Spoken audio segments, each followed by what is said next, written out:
Bonjour, je m'appelle Lydie, j'ai 46 ans, je suis l'heureuse maman de deux adolescents de 13 et 15 ans.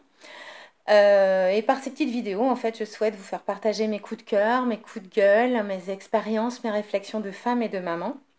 Et j'espère que ces petites vidéos vous aideront, soit à vous conforter dans vos idées, soit à vous donner un avis différent. Voilà, pourquoi pas vous faire changer d'avis. Et également, pourquoi pas vous donner des idées à tester. Voilà. Aujourd'hui, en fait, j'ai décidé de vous parler des câlins. Alors, les câlins, pour moi, c'est quelque chose de très important. Là, comme beaucoup d'adultes d'ailleurs, parce que quand on voit dans un couple, quand il y a un problème de câlin, le couple va pas super bien. On voit par exemple notre hindou préféré qui fait le tour du monde, donc je parle de Hama bien sûr, qui fait le tour du monde et qui a toujours des foules qui se déplacent pour aller lui faire un câlin. Donc c'est que vraiment les gens en ont besoin. On a même inventé maintenant les bars à câlins. Il y a des professions même libérales maintenant où on voit une dame ou un monsieur juste pour une séance de câlin sans arrière-pensée. Donc si les adultes ont vraiment besoin de câlin, que penser des enfants? Moi, quand mes enfants étaient petits, j'ai des personnes, alors voilà, surtout quand ma fille est née, j'étais inexpérimentée et quand les gens venaient enfin, nous voir et que ma fille voilà, pleurait un peu et que j'allais voir, on me disait oh là là, ne la prends pas, elle va devenir capricieuse, hein. Et moi, je trouve ça complètement débile.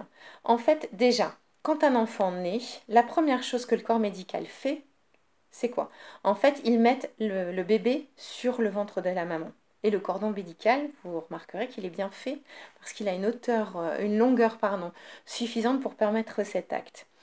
Parce qu'en fait, le bébé est vachement en sécurité quand il est dans le ventre de sa maman. Je veux dire, les bruits sont atténués, il est bercé sans arrêt, il mange quand il a faim, il est au chaud. euh, voilà, donc le choc de l'accouchement, enfin quand la maman accouche, voilà, le bébé se retrouve dans le bruit, à la lumière, avec une lumière dont il n'a pas l'habitude. En plus, on lui donne une fessée dès qu'il naît pour savoir s'il va pleurer, on le force à pleurer, donc voilà, il y a besoin de le rassurer, ce petit bout.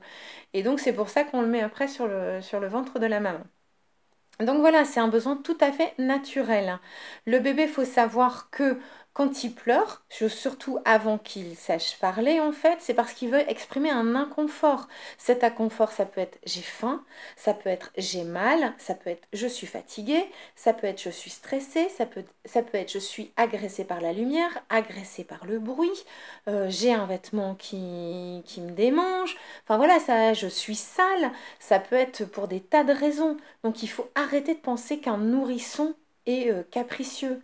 Et puis même, je veux dire, enfin c'est complètement bête cette idée, parce que les femmes africaines, indiennes, asiatiques, qui travaillent dans les champs avec leur bébé constamment sur elles, ou dès qu'ils, enfin voilà, sont constamment sur elles, ils peuvent se développer, devenir curieux tout en étant en sécurité auprès de leur maman. Vous pensez que ça fait des enfants ou des adultes après capricieux?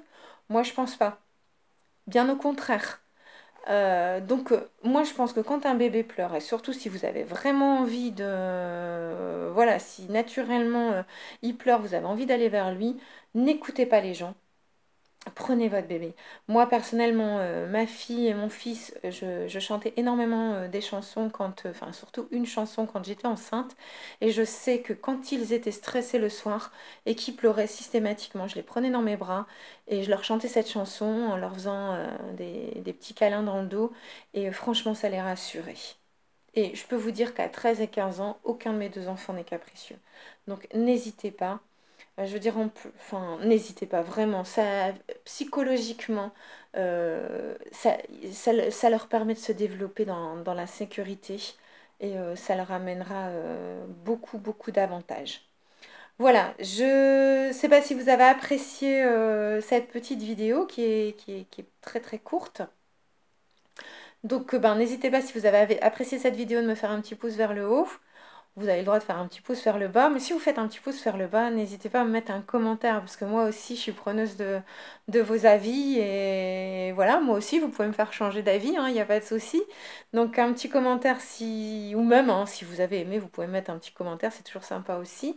Si jamais vous avez envie d'avoir ben, la suite de mes vidéos, n'hésitez pas à vous abonner à la chaîne. Alors je sais jamais s'il faut cocher ou pas décocher la petite cloche pour être informé. Mais voilà, moi ça me ferait super plaisir que vous m'accompagniez. Voilà, bah écoutez, je vous dis à très bientôt pour une nouvelle vidéo. Bye bye!